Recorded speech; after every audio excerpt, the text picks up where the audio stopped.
So for right now, I'd like to introduce our host for today's event, and I want to say thank you for having us today, by the way, is Michele Sadlasky from City National Bank of Florida. Michele, please take it away. Thank you. Thank you, Jeff. Thank you, Kerstin. I am Michele Sadlasky with City National Bank. I am my licensed CAM, but I am the AVP of Association Banking Services for City National Bank. We are headquartered in Coral Gables and we are the second largest bank, Florida-based bank, and serve over 4,000 associations. So I am excited to be here with Kerstin to talk to you all about funding construction projects, as it seems to be a hot topic just by the registrations alone today. So I'm going to let Kerstin take it away. She's our managing partner here in Tampa, and we'll be back with the banking portion here shortly. Thanks, Michele. Hello, everyone. As Michele mentioned, I'm Kerstin Henze. I'm the managing attorney for the Tampa office. For those of you who are not familiar with the firm, our main office is in Pompano Beach, Florida. We also have offices in Palm Beach Gardens and in Orlando. So with that said, let me go ahead and share my screen for the slides.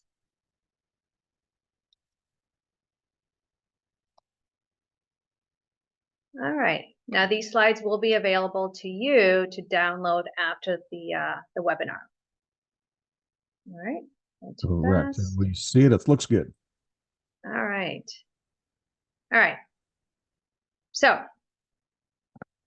the reason we came up with this class or this webinar is because, as with many of you are aware, with the CEUs, requirements of CEUs and milestone inspections, a lot of associations are currently, in a position to have to get, into contract and are in a position to fund large expenditure contracts. And so, it's beneficial for you to know what are your sources of funding these projects. So some examples of large expenditure projects that you might be coming across could be emergency mitigation. This could be, for example, water damage or hurricane damage. For many of you, this could also include code compliance, 40-year recertification requirements. This would primarily apply to Broward and Miami-Dade counties. You might have concrete restoration projects that you are looking to start, whether it's part of CEUs or independent of that. There's also potentially fire life safety code upgrades, and this would include ELSS for those condominiums that haven't yet complied with the retrofitting requirement. Or you could be looking at replacement or substantial upgrades to building components, such as elevators and seawall, to name a few. So what are your sources of funding? And this really would apply to condominium and HOAs, right? So one source of funding, and I'm only going to briefly mention them here, but we're going to go into more detail in the next slides. So one source could be your annual budget. Now, depending on the scope or the timeline of the project, the board, might just include the cost of the project as a line item in your operating budget. Okay. Now, it's probably less likely for large dollar contracts. Okay, but it remains an option. So if you do include the cost of a smaller project in your operating budget, then owners would just be paying for the cost of the project as part of their regular assessments. Okay. Now, more likely, you might be considering a special assessment, okay, whether to fund the entire project or portions of a project. And then you also have reserves and then financing as available options. Now, all of these could work together, right? You can, use reserve funds and then supplement your reserve funds with a special assessment or potentially with borrowing funds, okay? So they're not mutually exclusive. All right, let's talk about reserves. All right, reserves are going to be a source of funding. Now, with reserves, you want to make sure that you have a reserve study. Okay. Now, a reserve study is essentially a study of the reserve funds that you will need in order to repair certain building components. Okay. Now, I'm going to talk about exclusively for condominiums for a minute. You might be aware by now that associations that existed before July 1st of 2022, which are owner controlled, okay, are now required to have a structural integrity reserve study completed by December 31st of 2024 for every building that is at least 3 stories or higher. And then once you do your initial CEUs, you have to do one every 10 years. Okay. Now, for non-CEUs, so for buildings that are under 3 stories, okay, CEUs requirements do not apply to you, okay, but the statutory reserve requirements that are in the statute and that have been in the statute, you know, since I can remember, those have not been eliminated, okay? So buildings of 2 stories and under, and even buildings 3 stories and higher are still required, okay, to have non-CEUs reserves fully funded, okay, for roof replacement, building painting, paving, and then any other reserve item that might cost more than $10,000 to replace, okay? So for those buildings that are 3 stories or higher, you're going to have basically 2 statutory reserve requirements, the CEUs and the non-CEUs, okay? Now, if you are in a condominium that doesn't have to do CEUs, okay, you will still want to do a reserve study, okay? There's nothing in the statute that requires a reserve study, okay, for non-CEUs components, but it's beneficial because one of the things that the reserve study does is it looks, a reserve study specialist would look at all your building components, okay, and will let you know basically what the useful life of an asset is, what is the remaining useful life of an asset, and then basically what are the funds that you will need, okay, to fund this item so that at the end of the useful life you have enough money to replace it, okay? Now, there's 2 ways that you can identify reserve items on your budget, right? There's the pooled method and then there's the straight line reserve method, okay? With straight line reserve method, essentially you would be identifying each reserve item as a separate line item, okay? And for each reserve item, you'd have to identify the useful life, remaining useful life, and then the funds, reserve funds that you would need to fund every year to have enough money to replace that asset at the end of the useful life, okay? Now, you have the option to pool your reserves, okay? And if you pool your reserves, that could be beneficial to fund certain projects. Now, you can pool CEUs reserves, and you can also pool the non-CEUs reserves, but you can't pool them together. And if you want to pool any reserves, okay, that requires a vote of the owners. And the vote that you need to get is a vote of the majority of the voting interests. It used to be that you only needed to get a vote of the majority of quorum. Now the vote is a majority of the voting interests. Now the benefit to doing pooled reserves is that, let's say you've pooled all your CEUs reserves, okay? And one of the items that you have to reserve for is roof replacement. So let's say your roof is now due. You have to replace it, but you just haven't had enough time to catch up and reserve for the funds you need to replace the roof. Well, in a pool scenario, you can take funds from other CEUs reserve items within that pool, okay, to pay for that roof replacement. And you can do that without membership approval. Now, you wouldn't be able to use your CEUs reserves for any items that are outside of the pool, okay? But for those that are within the pool, okay, you can use it for any item without getting membership approval. So that could free up some money, okay? Same thing with non-CEUs reserves. Okay. If you're in the pool, okay, you have the option to, borrow from one of the reserve items to make up the shortfall for the roof replacement. We're sticking with this roof replacement scenario. I'll talk about in a minute. With non-CEUs reserves, you also have the option to use non-CEUs reserves for alternate purposes too. So anything outside of the pool would also be acceptable, but in that case, you would need the approval of the owners. Okay. Waiver and partial funding.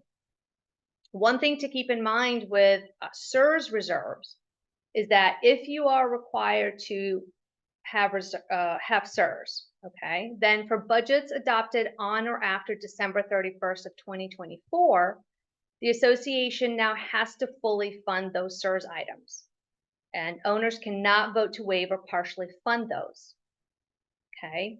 That means, though, if you, the board, you're not ready to fully fund your CEUs reserves, okay, and if you want to give the owners the option to waive or partially fund those CEUs reserves, and the owners vote on that before December 31st of 2024, and the board then adopts a budget with waived or partially funded CEUs reserves before December 31st, 2024, okay, then you can have for 2025 budget basically waived or partially funded CEUs.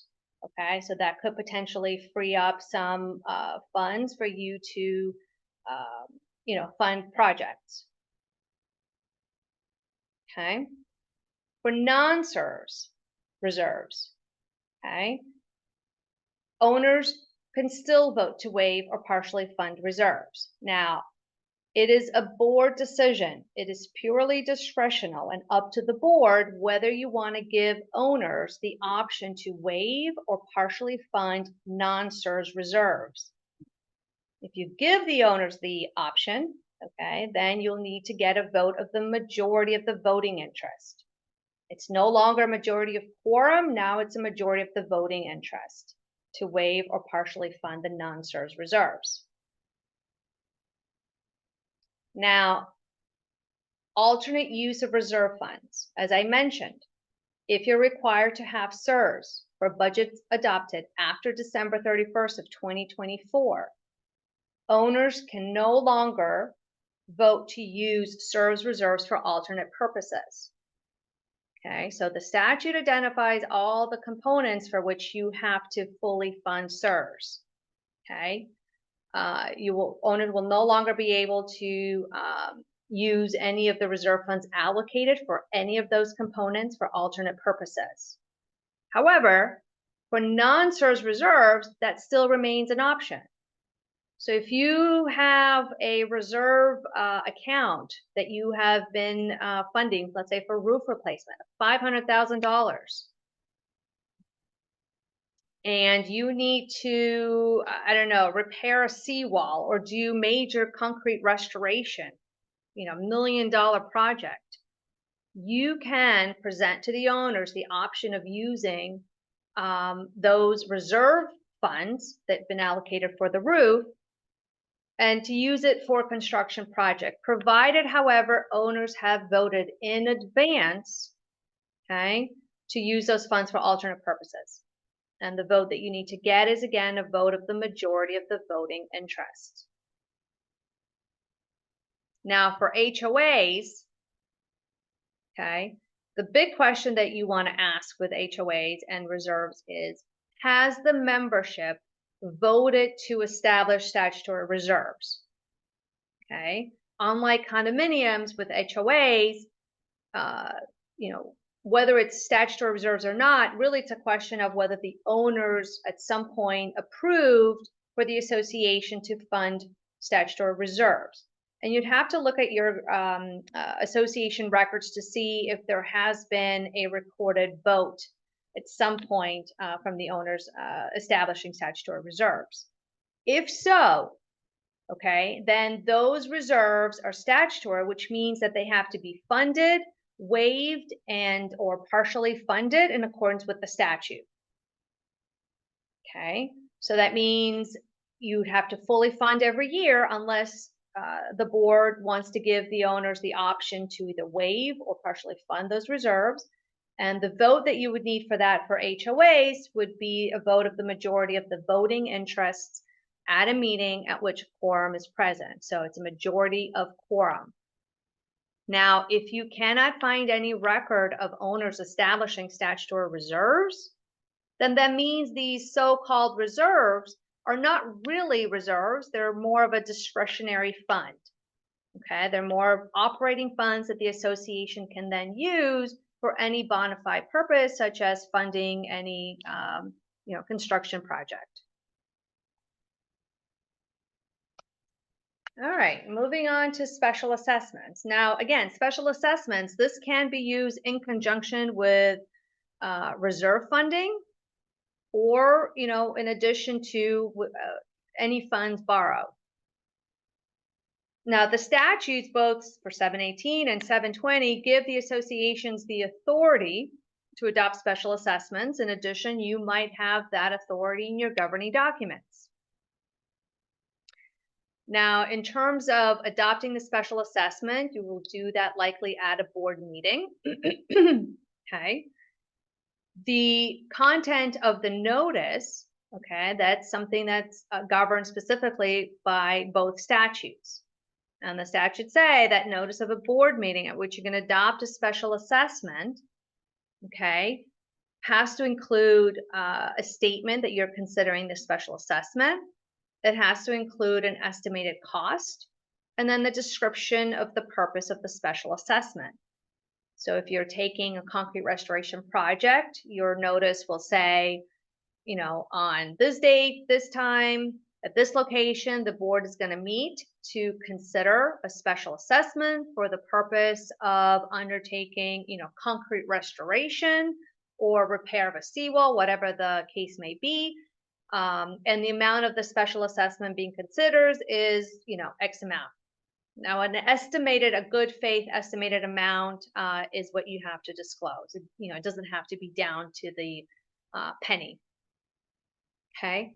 Now, that notice of the board meeting at which the special assessment will be considered will have to be either mailed, delivered, or electronically transmitted to owners at least 14 days prior to the meeting. The notice also will have to be posted on condominium or HOA property at least 14 days prior. And then you're also required to have an affidavit signed by the person who mailed out and posted the notice, typically either your property manager or your secretary. Okay. Now, typically, it is a board decision of whether the board wants to adopt a special assessment to fund a project or any maintenance or repair of the common property. But check your governing documents. And this is, one of the reasons that you would want to have your association legal counsel involved early on if you're considering undertaking a big construction project. Because one of the things legal counsel will do is confirm with the governing documents whether membership approval is required for the project. Now, you might have language, and this is typically for older documents. Some of the older documents still have language requiring membership approval either for the entire amount of the special assessment or if the special assessment exceeds a certain dollar threshold. But there is Florida case law that has carved out an exception to that membership approval requirement for special assessments. And what the case law basically says is that if the special assessment is being considered in connection with a necessary maintenance obligation of the association, okay, and you as a board, you have fiduciary obligation to make sure your common elements or common property are properly maintained, okay? So if you're considering a special assessment with that particular purpose, then case law allows you to adopt the special assessment without that membership approval. Okay, so it's an exception. Now, I want to emphasize this is very different from material alteration. So let's say you want to replace the roof, okay? and you need to adopt a special assessment. It's going to cost you $500,000 to replace the roof. But then let's say you also want to, in the process of replacing the roof, you want to replace maybe the color or the material of the roof. Okay, well, that change in the color or the material is considered a material alteration.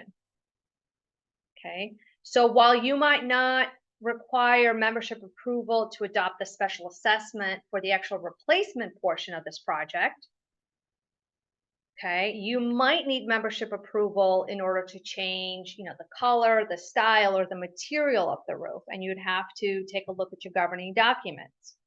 Okay, because the condominium statute says that unless otherwise provided in the declaration, you will need to get the approval of 75% of the owners. Okay, so again, if your documents require membership approval in a special assessment, well, you might not need membership approval for the portion of the special assessment that covers the actual cost of the replacement. If there's a cost differential in the material change or the color or the style, you might need to get membership approval for that portion of the special assessment. Okay, so get with legal counsel if this is something that you're considering. All right, now the board will also set the terms of the special assessment, and that will typically happen at the board meeting at which you're going to adopt the special assessment. So you want to get with legal counsel before you adopt the motion, before your meeting, so that legal counsel can help you draft that motion. Okay, because that motion, you'll just read it at the meeting and should contain basically the terms of the special assessment. For example, if every owner is paying $1,000, are they paying, the $1,000 in 5 equal payments, due at the first of every month? Whatever it might be, you want the motion to reflect that.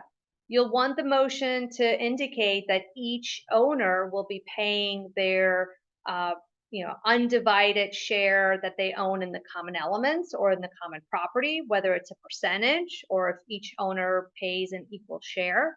You'll want the motion to reflect that. But also importantly, you'll want the motion to reflect or indicate what will happen if a unit is sold before the special assessment is paid off. So if you have, if each owner, for example, will have to pay $1,000, okay, and those payments are due every month, and the unit is sold, before the entire $1,000 are paid off, you'll want the motion to reflect. Do you want the balance of that special assessment to be paid off at closing? Or do you want the buyer to assume the obligation of the remaining outstanding special assessment? Typically, that is a business decision of the board, but you'll want to discuss that with legal counsel. You'll also want to make sure that your motion for the special assessment addresses what's going to happen when the foreclosing, when there's a bank that forecloses and takes title to the unit. Okay, because you want that lender to take on that obligation. You don't want the special assessment to be wiped away when the lender takes title. As you know, lenders that take title, forced mortgages that take title after a foreclosure, they are only liable for 12 months or 1% of the mortgage, whichever is less. So if they take title, you don't want that special assessment to be wiped out. All right, and then the last and final option is borrowing and financing. Okay. Now, again, the board has the discretion to decide if it wants to borrow funds, whether to pay for the entire project or to supplement a special assessment so that owners don't have to pay a large lump sum of the special assessment. Okay. Now, the authority of the association to incur the debt should be expressed in your governing documents. But if not, Chapter 617 of the Florida statute gives association the authority to borrow and incur debt. Chapter 617 is the statute that governs non-for-profit corporations. And associations, for the most part, are non-for-profit corporations. So the association, when it was created, had to file articles of incorporation with the Division of Corporation in Tallahassee. So you're governed by not only Chapter 617, but Chapter 718 or Chapter 720, depending if you're condominium or an HOA. Now, again, especially if you're borrowing, you want to have legal counsel involved as early as possible in this process. Because one of the things that legal counsel is going to confirm for you is whether membership approval is required for the association to borrow. And if there is that approval requirement, then the association has to get that membership vote. Okay. This necessary maintenance exception that I mentioned for adopting special assessments, to my knowledge, does not apply to borrowing of funds. In other words, the case law has not been extended to borrowing. So if you do have language in your documents requiring membership approval for borrowing funds, then you will need to get that membership approval. Okay. Now, typically that language, you'll find it in the declaration or in the bylaws, but I have actually seen it also tucked in the articles of incorporation under the powers provision. Okay, so don't not review the articles of incorporation. It's an unusual place, but I have seen it there. So review all 3 documents or have legal counsel review them with you. You'll also want legal counsel to assist you with the notice package for the meeting at which you're going to be adopting the borrowing. Okay, so you'll need to confirm with your governing documents what the notice requirements are. Typically, it's the same notice requirements for any other board meeting. However, if you will be adopting a special assessment at the same meeting that you are approving the borrowing, okay, well, now you will need to mail out that notice 14 days prior, right? Because it has that special assessment component. Again, you'll also want to have legal counsel assist you with the motion that you're going to be adopting to approve the borrowing of funds. Okay, you'll want the motion at a minimum to specify your loan amount, name of the lender, the interest rate, repayment terms of the loan or the line of credit. You'll want the motion to detail the renovation project, as well as identify the total amount of the special assessment that you will be adopting to pay back the funds being borrowed. Okay. Now you'll want to make sure that you have enough special assessment due a few months before you even start paying on the loan. So you want to try to get this done early on in the process. Okay. Now, Michele will talk a little bit more in a minute about, the loan process, but I just wanted to bring to your attention some of the legal documents that you will be encountering. And these are just a few. Okay. But I want to stress how important it is to have your legal counsel get involved in this process. Okay. Especially before you sign the commitment letter. Okay. Now, the commitment letter, okay, will have basically the terms and conditions of your loan. Okay. And once it is signed, it is a binding agreement. So the loan documents will then be drafted to conform with the loan commitment letter. So you'll want your legal counsel to review that commitment letter before you sign it. Okay. You'll also have promissory note loan agreements. You'll want to make sure that you speak with your legal counsel and have him or her review the terms, make sure they're accurate. Okay, make sure you have notice and opportunity to cure any breaches. You'll also come across a collateral assignment of rights to collect assessment and lien rights. Now, if you get, a bank loan, all these documents will be recorded in the public records. The bank loan is not an encumbrance on the unit if the unit is sold. Okay, what the association is going to be doing is essentially assigning the rights to the bank to collect assessments as collateral, right? And you'll be giving the bank essentially the authority to step in the shoes of the association to then lien and foreclose units if those assessments are not paid. Okay, so assessments is really what's going to be your collateral here. So you want to make sure that the definition of collateral in your loan documents is narrowly tailored. And again, this is something that your legal counsel will be looking for. So the definition of collateral really should only be all of your general assessments, except for those designated for any reserves.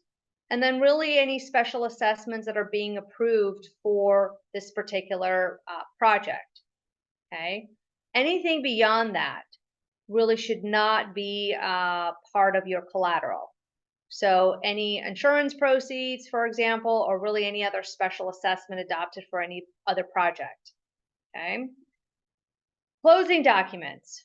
These are some of the items you're going to have to provide. Okay, you'll want to get legal counsel involved to help you with these. Minutes of board meetings, board resolution. Your legal counsel is going to have to prepare what is called the borrower's counsel legal opinion.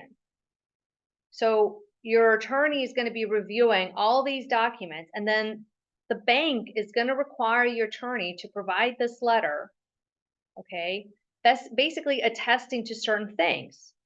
For example, that the association has the authority to borrow, that if membership approval is required, the association has obtained membership approval, etc. Okay? You might have to provide insurance documents, your governing documents, okay? Contracts with contractor, engineers, plan specifications, budget, permits, okay? So there's a laundry list. And again, just also want you to be aware of some closing costs involved here. Okay, you'll have association counsel fees as part of your closing costs. You'll have recording, documentary stamps, origination fees, and then there's also lender's counsel fees. Okay. All right.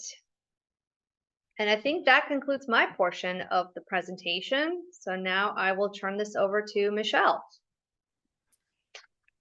Thank you, Kerstin, very much. You got to touch on a few things I will get to cover as well. So let's see if I do this correctly. Can you see my screen? Yeah, it's perfect. Excellent. All right. So thank you all for being here.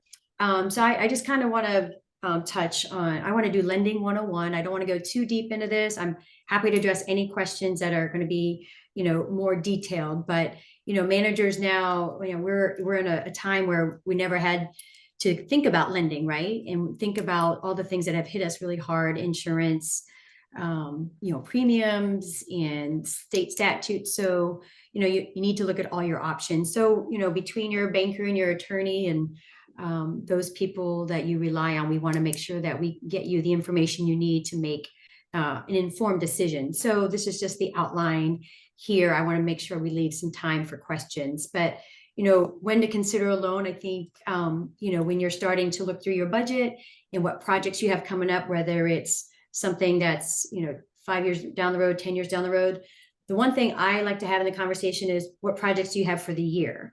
Because the last thing you want to do is borrow money and not borrow enough money, because you can't have two loans. You could, but you have to refinance one to get the second, because no bank's going to be second in line to the assignment of assessment. So when you're considering a loan, you want to look at everything that's required for deferred maintenance projects.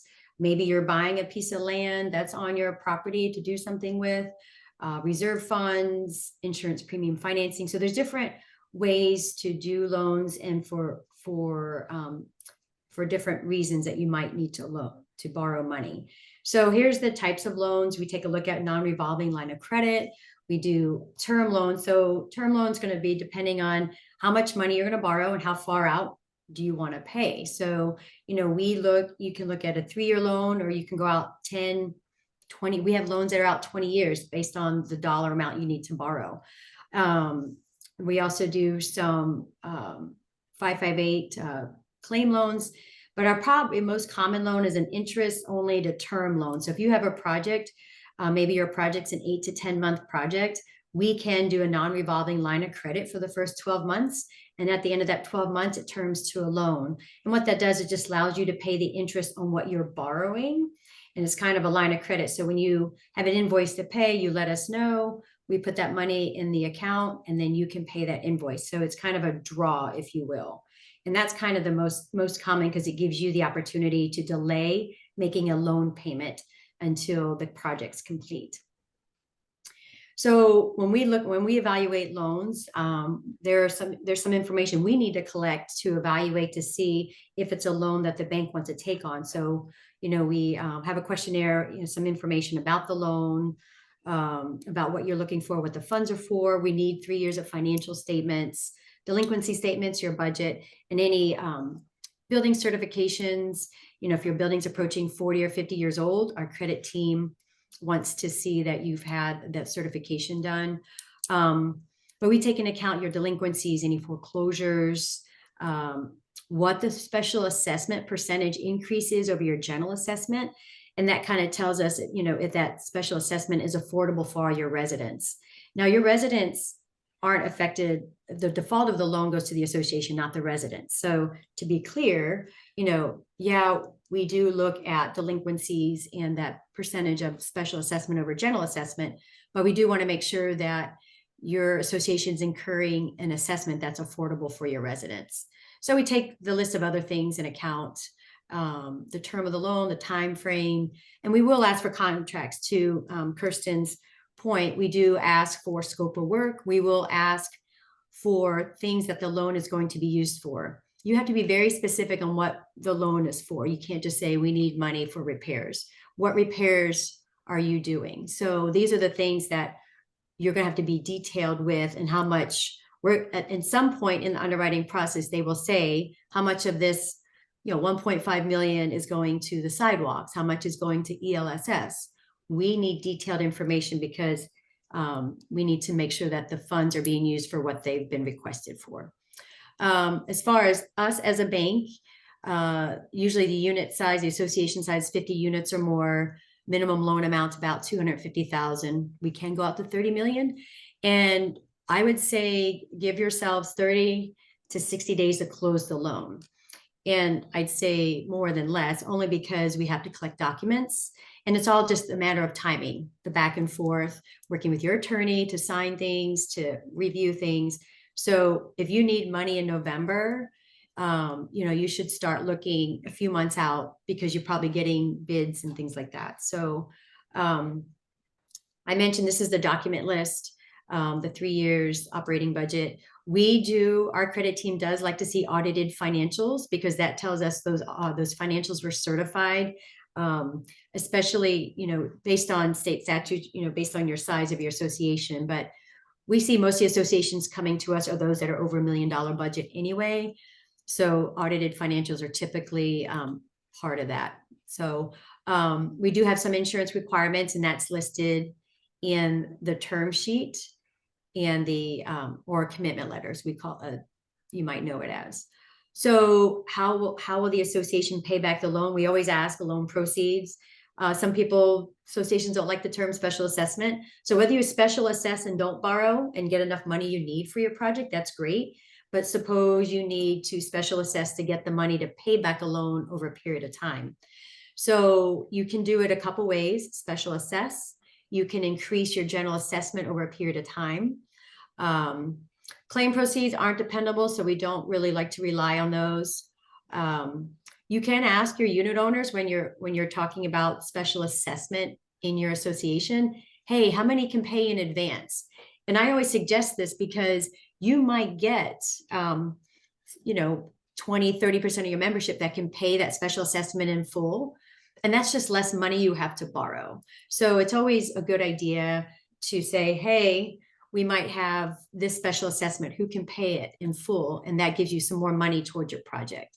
One thing I like to include is this amortization table. So if you're trying to figure out, should we special assess? What's that payment going to look like? What's the interest?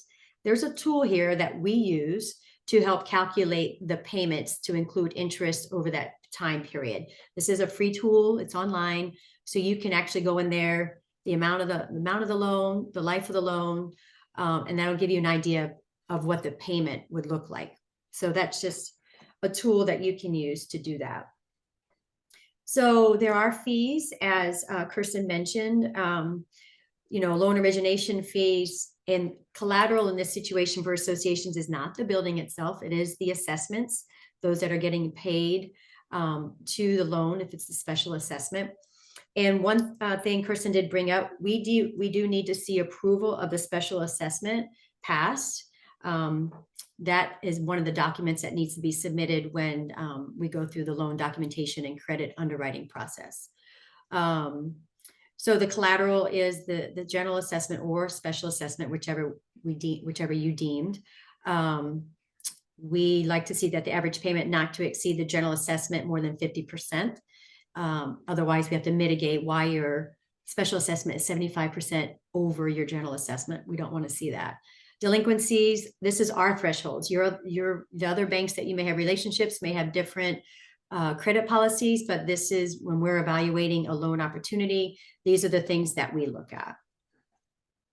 So getting a term sheet. So once I have all those financials and I present it to our credit team and they are okay with it, then this is what you'll get back in a term we call term sheet or commitment letter. It'll list all these things. And we do tell you to get this reviewed by an attorney, because once, like Kerstin said, once you get this signed, it is a commitment.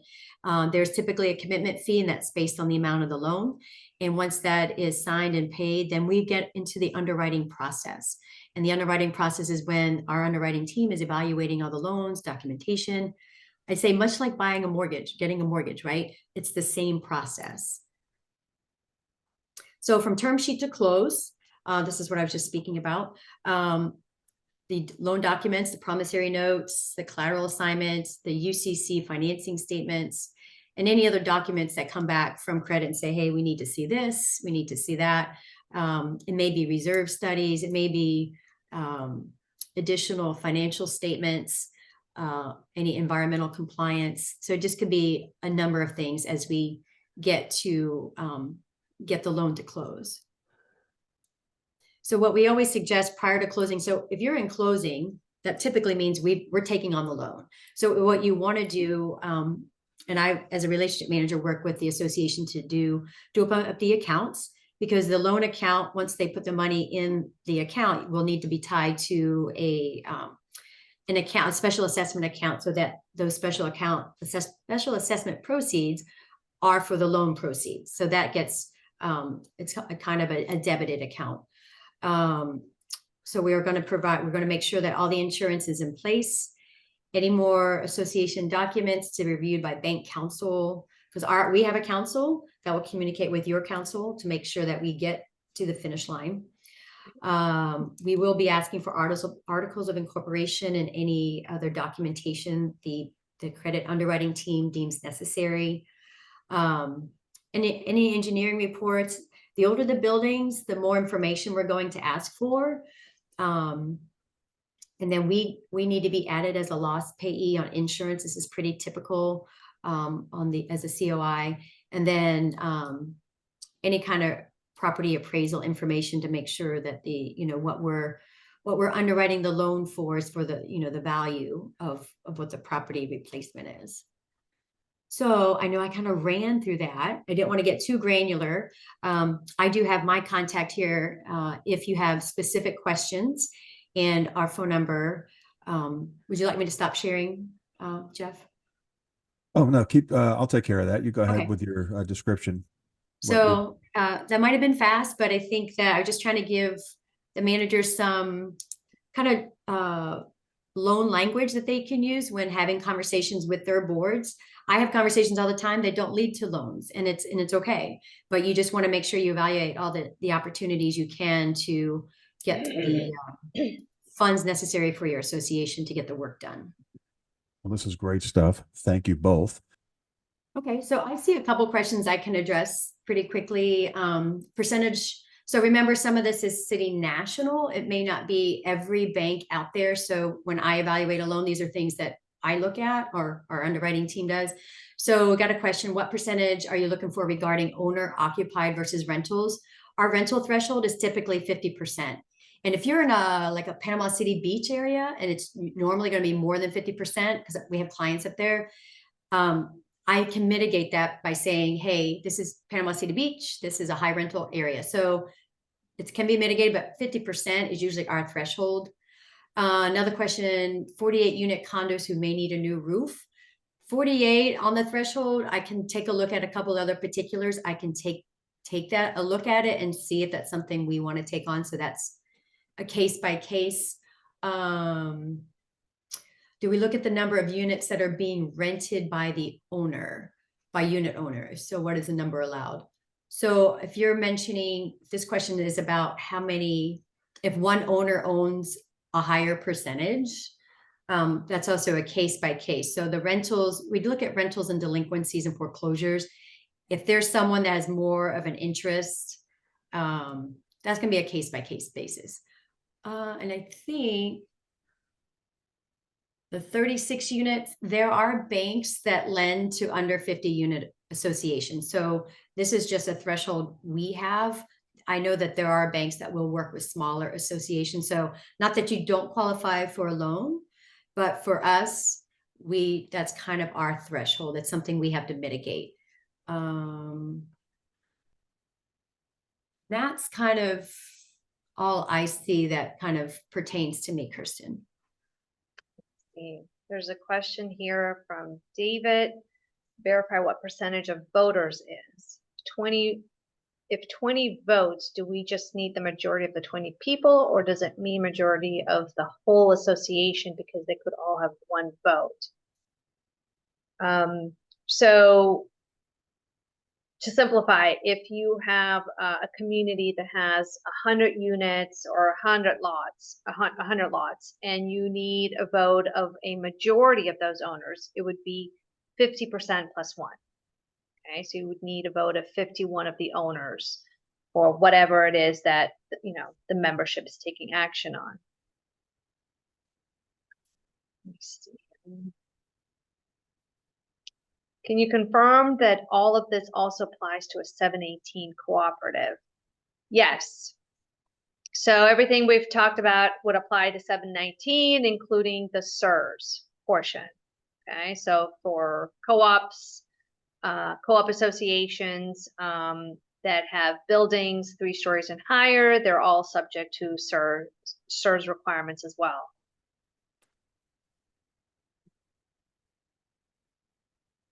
Let's see. What are CEUs components? If our condo association has no building over 2 stories, do we still have CEUs components like roofs? So if you're an association that has no buildings over 2 stories, okay, you're not subject to the CEUs requirements. That said, you are still subject to the statutory reserve requirements for roof replacement, building painting and paving, and then any other item that's going to cost more than $10,000 to repair or replace. Those statutory requirements have not been removed from the statute. So you still have to fully fund for those reserve items every year, unless the board gives the owners the options to vote to waive or partially fund those reserves. And you will need to get a vote of the majority of all the voting interest. Okay.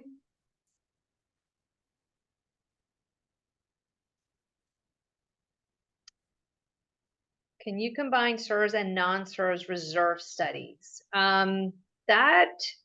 That is a question for your engineer. Because the non-CEUs reserve study would be a study of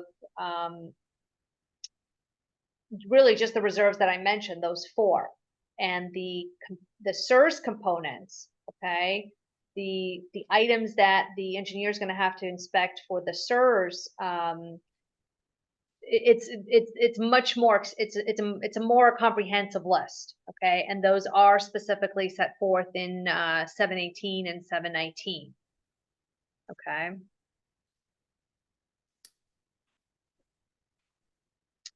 I think there are some other questions here about loans. Yeah, I saw what is the going interest rate. We don't have a rate sheet for loans. We go off what they call an indicative rate. So the US Treasury, and this is going to fluctuate based on the length of the loan, the amount of the loan, the term of the loan. So if you look at the 10-year Treasury plus basis points, so you're still looking at loans anywhere from, I've seen 6 to 8% is about where everything has been right about now. I haven't seen anything above 8 yet, but I haven't seen anything really at 6. So I can tell you comfortably say in that range. But some banks have a rate sheet. We work of what they call an indicative rate, and that rate is not, it's based on the US Treasury. So that it fluctuates, but it doesn't do this. US Treasury does this kind of thing. So that's, something when you go through the loan process. I know I'm one of a couple banks in a room when it's time to look at a loan. So, and I know it's a consideration. So that's how City National does it. It's not how all banks do it. So you just want to make sure you talk to your banker about that and how that works. I saw collateral. So I don't know about limited common property, Kerstin. There was a question about how is collateral handled when a loan is for a project that only a portion of the units are responsible for financially. Limited common property. I don't know that I've come across that. I don't know if that's illegal or if that's a bank question.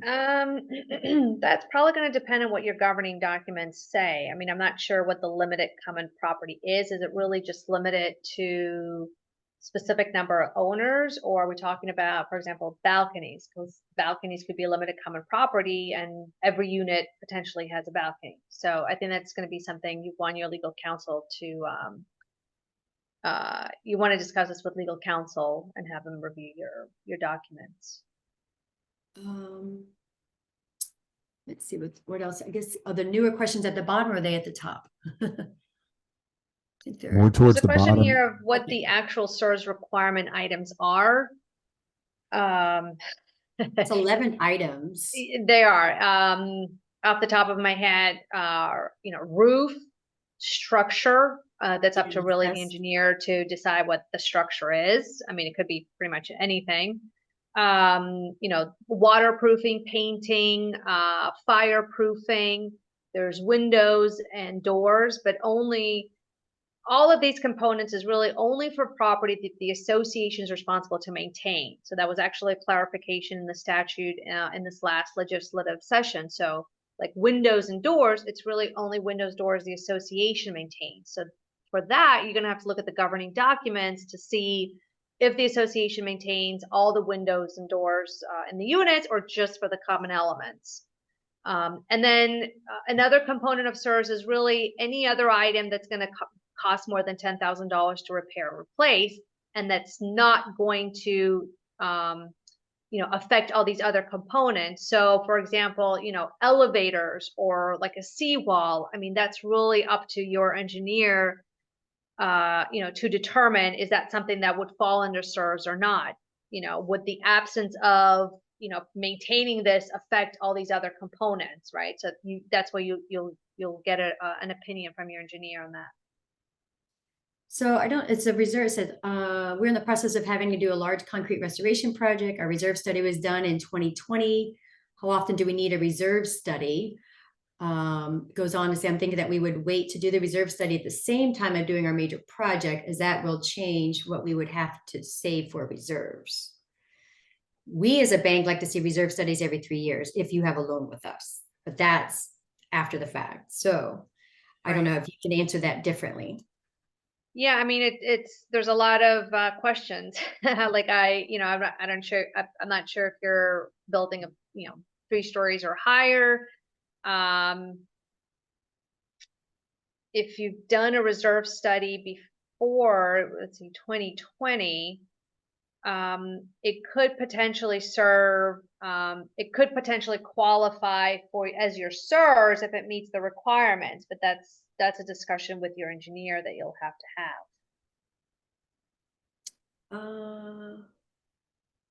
Loan to value property, that's going to be, that's another number that's going to depend on the building and the value of the building and the combined loan value. So I can't address that specifically either.